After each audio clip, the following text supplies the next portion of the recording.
Hey yo, ça fait un bail, c'est Mike pour la vie de Mike, l'émission où je vous donne mon avis même si vous ne me l'avez pas demandé. Aujourd'hui, on va faire des reviews de Creed 3, The Last of Us et 65, La Terre d'avant. Allez, c'est parti. Yo, bon, j'espère que tout le monde va bien, que vous avez passé un bon week-end. On est en milieu de semaine, donc bon, bref, ça fait un peu loin le week-end. Donc je rattrape un petit peu mon retard, donc je vais faire 3 reviews. J'espère que la vidéo ne sera pas trop longue. Donc c'est parti, on va commencer par The Last of Us, la série. The darkness is falling, the sky has turned gray, a hound in the distance is starting to fade.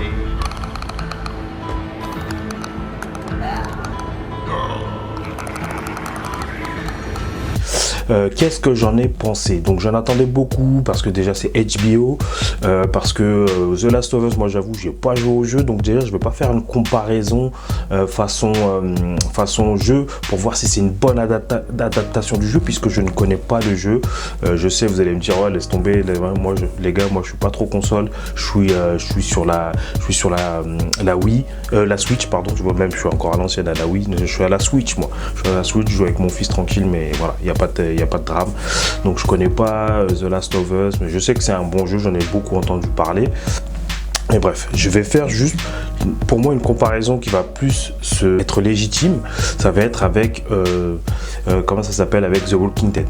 Donc je vais faire plus une comparaison entre The Walking Dead et The Last of Us, sachant que je sais que là The Last of Us c'est des infectés, c'est pas des zombies, et que d'une certaine manière aussi dans The Walking Dead c'est aussi des infectés, hein, parce qu'après on apprend plus tard, je vous spoil pas pour ceux qui ont vu la série, que en fait ils sont tous infectés d'un virus, et que quand ils meurent, ce virus, c'est là que ce virus agit, voilà, qui les fait bon bref, on va pas rentrer dans les termes techniques. Voilà, donc je sais très bien que c'est des infectés, l'autre c'est des zombies, voilà, mais pour moi c'est la série de ces dernières années qui s'en rapproche le plus, voilà, alors même si les caractéristiques des infectés, des zombies sont différentes, les autres ils sont un peu plus, on dirait, intelligents entre guillemets, même si je crois que dans Walking Dead il y a des évolutions des zombies. Bref, moi j'ai arrêté, je vous le dis tout de suite, The Walking Dead, j'ai arrêté après la saison 6 ou 7, voilà, donc j'ai pas les dernières saisons là, jusqu'à la saison 10, j'ai pas regardé, j'ai arrêté parce que pour moi ça ne faisait que de se dégrader, etc. Bref, là c'est pas le sujet, peut-être que je ferai un truc sur The Walking Dead d'ailleurs, bref, c'est pas le sujet. Donc voilà, donc qu'est-ce que j'ai pensé de The Last of Us? Eh ben j'ai bien vu les critiques des gens qui disaient que c'était une bonne adaptation. En même temps, j'ai envie de te dire la différence par rapport à la BD, et c'est que parce que The Walking Dead c'est tiré d'une BD, donc on peut les comparer aussi parce que ça vient de 2 médias différents, c'est-à-dire qu'à la base Walking Dead c'est une BD, et à la base The Last of Us c'est un jeu vidéo, donc c'est 2 médias différents qui ont été transposés en série télé. Donc voilà, qu'est-ce que j'en ai pensé? Ben The Last of Us, déjà, juste pour rester concentré sur The Last of Us, c'est pas nul, mais c'est pas ouf en vérité. Pour moi, en tout cas, de mon point de vue, c'est pas ouf. Alors j'ai compris, il y a des références au western, voilà, à certains films, ouais, de western, quoi, de l'ambiance, ils sont tout seuls au monde et dans des contrées immenses, etc. Donc ça, j'ai compris la référence. Ok, c'est joli, c'est beau, mais voilà, moi, je suis resté sur ma faim en termes de monde post-apocalyptique, de choses. Donc il y a des épisodes, je dois dire que j'ai aimé 3-4 épisodes, la moitié des 2-3 épisodes qui m'ont vraiment bien marqué. Déjà le premier, moi j'ai bien l'installation de l'atmosphère, j'ai bien aimé, parce que ça t'explique comment c'est arrivé, alors que dans The Walking Dead c'est vrai que on t'explique pas trop. Moi j'ai su, je crois que dans The Walking Dead, c'est dans The Fear the Walking Dead où tu vois le patient zéro, je crois, entre guillemets. Donc là tu vois dès le début comment c'est construit, d'où ça vient, d'où ça part, et franchement ça j'ai plutôt bien apprécié pour te mettre dans l'atmosphère. Et voilà, il n'y a que dans cet épisode que j'ai retrouvé cette atmosphère un peu, enfin dans un autre épisode aussi où il y a les infectés qui, dans le sol, je crois que c'est l'épisode, je sais plus, quand ils sont dans la ville là, Atlanta je crois. Bref, il n'y a que dans 1 ou 2 épisodes que j'ai vraiment senti la pression, la peur, voilà, un peu de frisson, un peu de tension. Voilà, moi c'est voilà, dans cet épisode de premier, dans l'épisode où il y a ça, et un petit peu quand elle se fait, et encore même, il n'y a pas beaucoup d'épisodes où j'ai ressenti cette tension que j'ai pu ressentir dans The Walking Dead. Donc là, comparé à The Walking Dead, au début, dans The Walking Dead, les vrais premiers méchants, ça reste les infectés, parce que tu te réveilles, enfin le Rick il se réveille dans un monde où tout a changé, t'as des morts vivants partout, tout le monde a disparu, t'as ce choc là, alors que dans The Last of Us, bah, tu l'as pas tout de suite.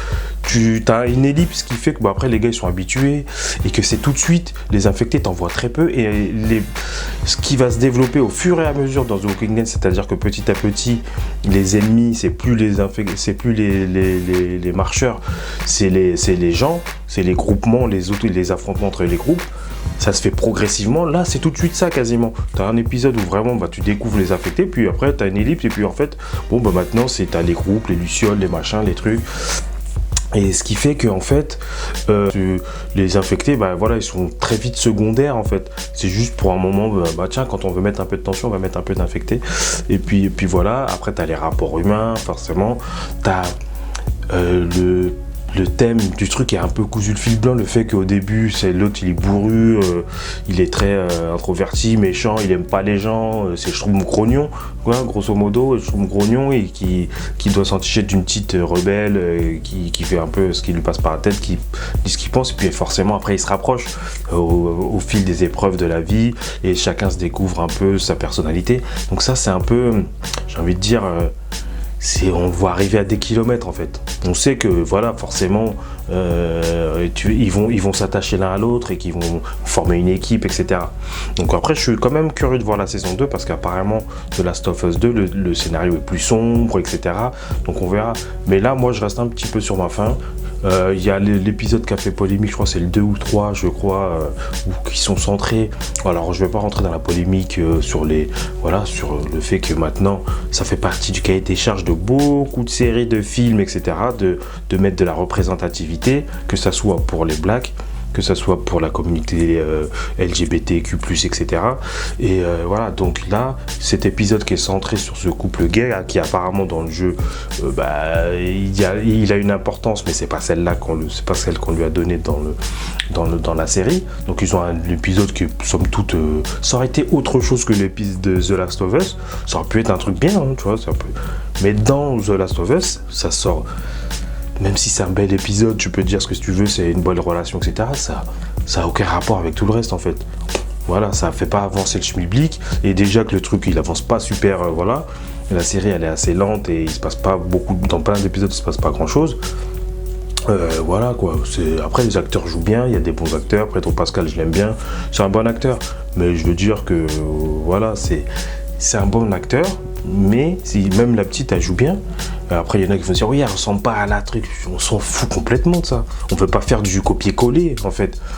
Et c'est ça là où je veux reprocher, les gens disent ouais c'est du copier-coller du jeu, donc voilà, il y a peut-être pas forcément d'intérêt à faire du copier-coller du jeu, sauf pour ceux qui ont joué au jeu, ils vont préférer aller jouer au jeu en fait. Après pour The Walking Dead c'est différent, la BD, parce qu'au début ils ont pris le matériel de base, ils en ont fait autre chose. Ils sont sortis, alors il y en a pareil qui ont lu la BD et ils n'ont pas fait exactement comme dans la BD. Alors il y a des trucs qui restent, il y a des trucs qui, voilà, ils ont pris les grands principes et après ils ont remixé pour la télé, mais c'est ça qu'il faut. Et voilà, moi l'objet télévisuel de The Walking Dead, je préfère à l'objet télévisuel que de The Last of Us. J'ai été plus accroché par... Déjà il y a une galerie de personnages plus large, là ils sont quasiment que 2. Donc à un moment donné, bon c'est bon, on a compris leur interaction, on a compris là où ça veut nous emmener. Il faut quelque chose d'autre pour nous nourrir en fait dans la série, pour nous tenir en haleine, de la pression, de l'interrogation, du suspense. Il n'y a pas tout ça, enfin moi ça me manque en tout cas. Ça manque de tension, voilà, c'est trop éparpillé. Et puis voilà, les rapports humains par exemple dans The Walking Dead étaient beaucoup plus complexes. Là c'est juste un gars qui a perdu sa fille, qui s'est renfermé sur lui-même, qui a perdu en plus une amour de sa vie, enfin une meuf, voilà, il a perdu sa meuf. Je spoil, ouais, j'ai oublié de dire spoiler, mais bon, je mettrai un petit truc alerte spoiler. Donc bref, entre les rapports humains, ils sont assez limités, quoi, en fait. Donc voilà, ouais, moi j'ai été un peu, j'étais un peu sur ma faim, donc j'attends la saison 2, mais voilà, c'est pas, pour moi ça reste pas la série tant attendue qu'on nous a annoncé, qu'on nous a fait plein de blabla, ouais, The Last of Us, machin, vous allez voir la série événement. Donc je pense que la saison 2 a moyen d'être mieux, parce que les acteurs sont bons, mais ça reste, voilà, moi en tout cas là je reste sur ma faim, c'est pas ouf, je m'attendais à mieux, et je peux pas comparer au jeu encore une fois. Ce que je peux faire c'est comparer à The Walking Dead, en tout cas les premières saisons de The Walking Dead, en tout cas c'est largement au-dessus de cette série The Last of Us, même s'il y a les moyens, il y a des bons trucs, etc. Donc voilà ce que je pouvais dire sur The Last of Us, je reste sur ma faim, mais ça se regarde, allez-y, regardez. J'ai spoilé un petit peu, donc voilà, ceux qui regarderont la vidéo, j'espère que vous aurez déjà vu The Last of Us. Allez, on va passer à Creed 3. Allez, c'est parti. Ready or not, I'm ready, here I come. cause I'm ready. You can't hide. I want it all. Ok, on va parler de Creed 3, donc tiens, ça tombe bien, sur Netflix il y a le Creed 1 et Creed 2, donc j'avais déjà vu, mais je me suis refait tous les Creed 1 et Creed 2 avant d'aller voir Creed 3. Donc qu'est-ce que j'ai pensé déjà de Creed 3? Déjà la saga Creed, bon, je trouve ça sympa, c'est pas non plus ouf, c'est sympa d'avoir fait revivre l'esprit un peu Rocky. L'esprit Rocky, il y a Stallone dedans, donc il y a sa main prise, on voit effectivement qu'il y a une inspiration très claire de Rocky, je trouve que l'histoire est bien ficelée, les personnages sont bien, ça me fait plaisir de revoir Claire Extable, pour ceux qu'on la ref, et non, j'avais bien aimé. Après je suis pas fan à fond de Michael B. Jordan, j'avais bien aimé sa prestation dans Black Panther, mais après voilà, je suis pas quelqu'un qui suit sa carrière à fond, mais je trouve que dans ce film-là, Creed, voilà, le personnage de Adonis, à part le fait qu'il soit toujours énervé, qu'il fait une tête de méchant, moi, j'aime bien les films, mais je suis pas à fond dans ce personnage-là. Donc voilà, ça c'est ce que je pouvais dire sur Michael B. Jordan. Voilà, c'est pas mon acteur de ouf que je vais dire dès qu'il y a un film avec lui, je vais aller le voir. Mais je respecte sa prestation, il a le physique qu'il faut. Donc dans le 1 et 2, j'aimais bien les histoires et tout ça, l'interaction avec Rocky est bien, mais je trouve que les combats sont mal chorégraphiés. Alors c'est très, voilà, on veut que ça soit réaliste, mais je trouve que les chorégraphies de combat sont pas terribles. Alors que dans le 3, j'ai trouvé que la chorégraphie notamment du dernier combat, tu ressens plus l'impact des coups, tu ressens... Alors les techniques, c'est moins technique de boxe, ça fait moins boxe, je trouve. C'est plus sérieux dans les 1 et 2 en termes de coups de boxe, voilà, on essaye de faire des vrais enchaînements de boxe. Là, c'est un peu moins le cas. Peut-être parce qu'il n'y a plus justement Stallone, parce qu'il y a eu une embrouille apparemment de Michael B. Jordan et Stallone. Mais en tout cas, je trouve que les chorégraphies ont plus d'impact et apparemment, ils se seraient inspirés, pour ceux je spoil aussi pour ceux qui n'ont pas vu, je pense qu'ils se sont inspirés de Naruto. J'ai vu ça dans une interview. Il dit qu'il s'est inspiré de Naruto Shippuden, le combat Kakashi Obito. Donc pour ceux qui suivent. Donc ça c'est cool, je trouve que c'est plutôt cool. C'est pas mal, donc j'ai bien aimé Creed 3, l'interaction avec, comment il s'appelle l'acteur, Jonathan Myers, je mettrai son nom parce que je me rappelle plus, mais l'antagoniste est fort, celui qui joue Kang aussi dans Ant-Man 3, et que moi j'ai vu dans Lovecraft, j'ai découvert dans Lovecraft Country, et il a joué aussi dans le dernier Spike Lee qui était sur Netflix, là, sur la guerre, etc. Je trouve que c'est un super acteur, il a un corps de ouf aussi, franchement bien. Et par contre, voilà, là tu sens que c'est resté. Je pense que Stallone, lui, il a pas aimé le fait que ça soit un peu centré sur le ghetto et sur la. Pour une fois, du coup, c'est pas centré sur la. Parce que les deux premiers sont centrés autour de l'univers de Rocky. Et là, c'est du coup, on a déplacé le problème et c'est plus décentré. C'est vraiment centré sur Adonis Creed. C'est vraiment centré. Donc effectivement, le rôle de Rocky là n'aurait eu que moins de poids. Déjà dans le 2 il a un peu moins de poids, là ça aurait pas, à part lui donner des conseils de boxe, tandis que dans le 1 c'est lié vraiment tout de suite à Rocky. Le fait que quand Adonis il veut boxer, c'est parce que son père est mort, un peu de la faute à Rocky qui a pas jeté l'éponge. Dans le 2 c'est Drago, c'est celui qui a tué Creed, mais c'est aussi Rocky l'a vengé, donc c'est un peu dans la continuité des films de Rocky. Là, ça prend un tournant vraiment pour que la saga s'assoie et se concentre vraiment sur Adonis Creed et laisse de côté l'histoire vraiment Rocky. Ils n'ont pas pris le fils de Mr. T dans Rocky 3 pour faire le méchant. Voilà. Donc là, ils ont vraiment, ils se sont détachés, même si ça reste dans l'esprit Rocky, etc. Ils se sont détachés de l'histoire originelle de Rocky pour faire leur propre histoire. Et ça, c'est plutôt pas mal, mais en même temps, ça reste un peu trop ghetto. Alors moi, j'ai apprécié, hein, parce que ça met du Nipsey Hussle en entrée, ça vient de Crenshaw District, ça représente LA, moi, mon amour pour la West Coast est représenté. Donc, non, franchement, c'était du grand spectacle, ça reste du bon spectacle. Comme je dis, les combats, tu sens l'impact des coups, tu as une petite référence à Naruto, tu as des choses sympas. Donc moi, Creed 3, j'ai bien aimé, mais tu sens qu'il manque quand même la petite touche Rocky quand même. Du coup là, t'aurais pu appeler le film autre chose que Creed, ça serait un film de boxe sympa, mais du coup là, c'est The Gift and the Curse. Ça c'est bien, ça s'émancipe de Rocky, mais en même temps, c'est presque plus un film de Rocky dans l'esprit, voilà. Il y a plus cette petite touche qui pouvait que, justement, la présence de Stallone faisait que ça reste dans l'univers Rocky. Là, c'est carrément dans un total univers. Et petite anecdote, c'est vrai que avec Creed, t'as comment ça s'appelle, l'entraîneur qui est Evan Barksdale dans The Wire. Donc c'est un lien aussi avec The Wire, puisque tu as les deux acteurs qui étaient sur The Wire. Et à l'époque, Barksdale, c'était une des stars de The Wire. Et puis Michael B. Jordan, il avait un petit rôle. Voilà, il avait un petit rôle tranquille. Et maintenant, c'est l'inverse. C'est le Evan Barksdale, je ne sais plus comment il s'appelle l'acteur, je mettrai son nom, qui a un petit rôle. Et c'est Michael B. Jordan, la star. Donc là, le passage de torche est sympathique. Bon, il se fait depuis le 1, hein, ou dans le 1, mais dans le 1, on ne le voit pas beaucoup. Donc je trouve que c'est assez cool. Donc voilà, dans l'ensemble, Creed 3, c'est un bon film. Voilà, c'est un bon film de boxe, il est sympa, j'ai bien aimé. Est-ce qu'il est meilleur que les autres ? Je dirais que les combats sont un peu meilleurs. Moi, ce que je regrette aussi, c'est qu'on nous vend justement l'antagoniste comme un tricheur, et je trouve qu'au dernier combat, il a pas vraiment triché. Il a triché pour gagner le titre, alors qu'effectivement, on pensait qu'il allait tricher, puis finalement, au combat, non, ça reste un combat presque loyal, sans coup bas, ou un petit peu quelques coups bas vite fait, mais voilà, je pensais qu'il allait avoir plus de coups bas et que la tension allait être un petit peu plus. Voilà, c'était plus, il combattait avec son passé, comme j'ai dit, comme dans le combat avec Kakashi et Ikashi et Obito. Mais sinon, franchement, c'était cool, c'était sympa, ils ont honoré Lyle du coup, un petit peu à leur manière. Et donc voilà, après, j'ai pas compris pourquoi ils ont fait justement mourir Claire Xtable. Donc ça, c'est spoiler aussi. Donc voilà, j'aurais bien aimé Caresse, voilà, je trouve qu'elle a ramené un petit peu de sens, etc. Et j'ai bien aimé aussi le passage du fait que sa fille soit un peu malentendante. Et c'est un clin d'œil aussi, c'est bien qu'il y ait un peu ce thème-là qui soit un peu abordé dans des grands films, qu'on parle pas beaucoup, qui sont pas beaucoup abordés.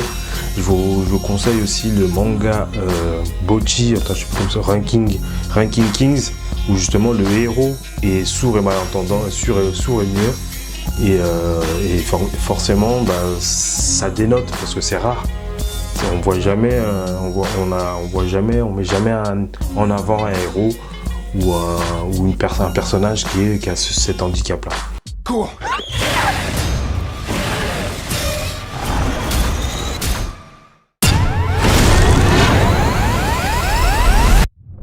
Alors, La Terre d'avant, c'est par les producteurs de Sans un bruit, si je me dis pas de bêtises. Donc Sans un bruit, le concept était pas mal. Ça fasse un grand film, j'aime bien l'actrice, je sais plus comment elle s'appelle. Et voilà, le 2 était déjà beaucoup moins bien, mais le 1, je trouve que le 1 était pas mal. Il y avait un peu de tension, etc. Donc c'est par les producteurs de Sans un bruit, et c'est avec Adam Driver que je trouve qu'il est un acteur qui commence à bien monter, qui fait des bons films, qui a joué dans la dernière trilogie Star Wars, qui a joué dans un film là, que j'avais bien aimé aussi sur Netflix, je me rappelle plus du titre, qui était un peu décalé, c'était un peu bien, c'est où il y avait une météorite qui devait s'écraser ou je sais plus quoi sur Terre, etc. Et du coup il partait, etc. Donc c'était sympa, et puis il a joué dans le film avec aussi un film Netflix avec Natasha Romanoff, là, celle qui fait Romanoff dans le truc, là je me rappelle plus de son nom. Bref, en général c'est un bon acteur je trouve. Donc j'étais curieux de le voir dans ce film qu'on nous annonce qui remonte à la temps de la préhistoire avec des dinosaures, etc.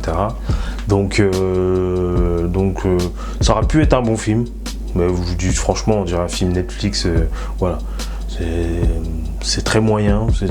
Franchement, heureusement que c'était la fête du cinéma, j'en ai profité, j'ai pas payé trop cher la place. C'est très moyen en termes de film. Il y a du potentiel, mais toujours mal exploité. On va dire que c'est un film de série B. Les dinosaures, en fait, tu t'en vois très peu, tu les vois dans la nuit, la plupart. Dans le côté sombre, bon, ça montre le manque de moyens. T'as un côté survival aussi parce qu'ils sont sur les deux, sur la planète. Il y a 2 personnes sur la planète. Je spoil aussi, hein, excusez-moi. Ils sont sur la planète, 2 survivants suite à un crash. Ils viennent d'une autre planète, d'une autre galaxie. Et puis en fait, ils viennent sur la Terre à un moment où c'est l'ère préhistorique, quoi. Donc ils nous font comprendre que il y a des millions d'années. D'où le titre 65, c'est 65 millions d'années avant. Donc il y a quelque part dans la galaxie des gens un mec qui s'est échoué sans faire exprès sur la Terre alors qu'il devait aller ailleurs. Donc comme par hasard, c'est des humains exactement comme nous, donc il n'y a pas de spécificité autre à part qu'ils ont une technologie beaucoup plus avancée. Normal, l'humain sur la planète Terre n'existait même pas encore à l'époque. Donc avec les dinosaures. Au-delà de ça, je trouvais voilà, c'est un petit survival, mais pas terrible. Il y a des petits moments d'humour, leur relation entre du coup Adam Driver et la petite fille. Il y a une petite fille qui survit. Comme je le disais un peu pour truc, bon, tu vois qu'au début ils sont un peu distants, puis finalement ils vont faire la paire, ils vont s'apprécier. On apprend que Adam Driver il a perdu sa fille et tout ça. On comprend pas trop parce que quand il part, elle est vivante, on sait qu'elle est malade, puis on voit que, enfin bref, c'est un peu flou. Mais bon, bref, ouais, c'est de la série B, quoi. Ça se regarde vite fait. Moi, je vous conseille de ne pas aller voir ça au cinéma. Attendez que ça sorte sur Netflix ou en DivX. DivX, c'est à l'ancienne, mais ouais, vous m'avez compris. Bref, donc voilà, c'est un petit film sympa. Une série B, quoi. Une série B qui se regarde assez rapidement, sans se prendre la tête. Tu devines déjà la fin. Alors, ce qui est marrant, c'est que non seulement ils doivent donc essayer de repartir chez eux, mais en plus, c'est vraiment pile poil le jour. Il a pas de chance, le gars. C'est pile poil le jour où tu as la météorite qui va faire l'extinction des dinosaures qui arrive sur la planète Terre. Donc il doit, en plus de sauver des dinosaures, d'essayer de rentrer chez lui, il doit partir avant que le météorite s'écrase sur la planète Terre. Donc voilà, ça fait du suspense, hein, ça fait beaucoup. Donc puis il lui arrive toute péripétie, mais bon, il y arrive. Et puis voilà, quoi. Donc voilà, c'est un film, voilà. Passez votre chemin si vous avez. Je comprends pas d'ailleurs qu'Adam Driver, du coup, avec cette popularité montante, qui se retrouve dans un petit film comme ça. Encore, ça aurait été sorti sur Netflix, mais je ne m'attendais même pas à ce qu'un film comme ça. Alors, c'est bien quand tu as envie de voir des dinosaures, tu vas au cinéma et encore, t'en vois pas tant que ça en fait. Encore une fois, je pense que c'est une question de moyens, mais t'en vois pas tant que ça. Et quand tu les vois, ils sont dans le sombre, dans le noir, ou alors tu vois les tout petits dinosaures. Bon, bref. Voilà, ça vaut pas Jurassic Park, hein, je vous rassure tout de suite. Et puis voilà, quoi, c'est un petit film tranquille. Donc voilà, c'était tout pour moi. J'espère que la vidéo sera pas trop longue. C'était mon petit retour parce que j'avais un petit moment d'absence. Et je vous fais une vidéo d'ici la fin de la semaine sur, on va dire, la première partie des premiers épisodes de Snowfall. D'ailleurs, je remercie tous ceux qui ont vu ma vidéo Snowfall parce que c'est ma vidéo la plus vue. Donc je vais faire une vidéo sur la dernière saison là qui est en cours. J'en suis au 4e ou au 5e, et là je vais rattraper le 5e épisode. Donc je vous tiens au courant d'ici la fin de la semaine, une vidéo où on va faire le point sur les 4-5 premiers épisodes, qu'est-ce que j'en pense, et du début de cette saison finale. Allez, ciao.